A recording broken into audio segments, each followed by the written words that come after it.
Sinjuri, nselmilkom nilqakom ġdid tal-programm Ribna ftit minuti kollox qabel nagħtu bidu għall-aħbarijiet fuq dan l-istess stazzjon mit-tnejn sal-ġimgħa aħna nżommukom aġġornati dwar dak kollu li qiegħed jiġri madwarna. Illum se nkunu qegħdin nitkellmu ftit ukoll dwar l-ipokrisija li teżisti fih dan il-Partit Nazzjonalista. Diġà tkellimna dwar il-kwistjoni ta' Daniel Attard u anke nowlin ta' spjegazzjoni fi programmi preċedenti dwar il-kwistjoni li qed jaffaċċja Daniel Attard b'rabta mal-laqgħa li kellu ta' rappreżentanti mal-Huawei.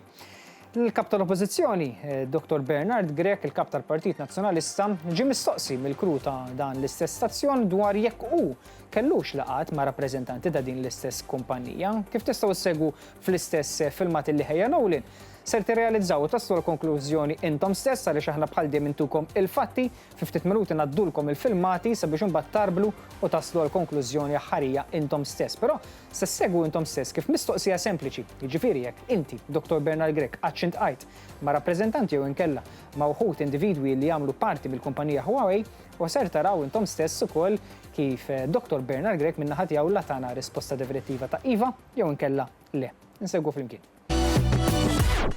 Il-biraħ tkellimna dwar kif Daniel Attard l-Europarlamentari l-Laburista kien mistieden biex attendi logħba futbol fejn kien hemm diriġenti tal-Huawei u spiċċa semma f'investigazzjoni li kienet qed issir fuq numru ta' persuni.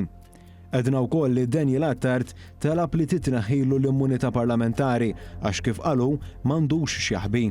Issa One News svela kif il-kamp nazzjonalista Bernard Grech baw ma' xi ħadd li ltaqa' ma' rappreżentanti tal-Huawei waqt iżjara li għamel fiċ-Ċina waqt il-vaganzi tal-Għid ta' din is-sena. Dr. Grech, meta kont iċ-Ċina, inti ntqajt ma' rappreżentanti tal-Huawei? Tiċħaddan? Tiċħaddan, Dr. Grech? Jiena żgur minix bħal dak li qed jiġi allegat fuq Daniel Attard. Il-ġurnalist ta' One News reġa' staqsam il-ġdid u Grech għal darb'oħra reġa' ħarab mill-mistoqsija. Ħadadin, Dr. Grech. Kif għamlu rappreżentanti tal-Partit Laburista fil-Gvern. Skull qatt ma kellek laqgħat ma' tal-Huawei? X'anka nitkellem dwar dak li pajjiżna jista' jagħmel potenzjal il qudiem. U tweġiba x'kienet? La iva, iżda lanqas le.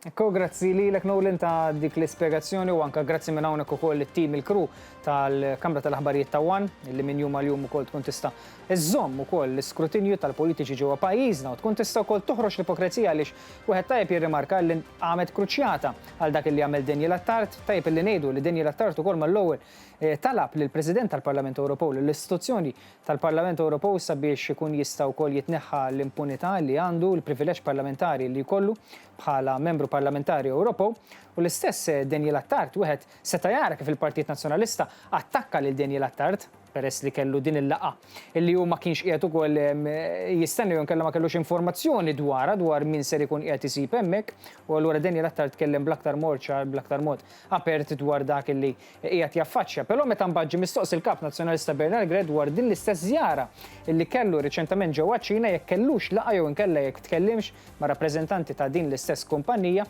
kif stajtu taraw permezz tal-filmati mhux dak li qegħdin ngħidulkom aħna la wieġeb iva u laqqas wieġeb le. Sinjuri, aħna bħal dejjem nirringrazzjawkom tal-li segwejtu l-programm Ribna. Jekk tliftu xi programm li ieħor fuq il-paġna ta' Facebook Ribna tistgħu issegwu mill-ġdid dawn l-istess filmati li dejjem ikunu aġġornati minn jum għal jum sabiex inkunu nistgħu anke naġġornaw lilkom u tkunu aktar informati dwar dak li qiegħed iseħħ madwarna. Min-naħa tiegħi ma baqalli xejn iżjed xi nżid li filli nirringrazzjakom tal-li segwejtu dan il-programm ibqgħu segwu l-istazzjon 1 minn hawn ftit minuti oħra nagħtu bidu għall-aħbarijiet fuq dan l-istess stazzjon. Għalissa, grazzi u nsellmilkom.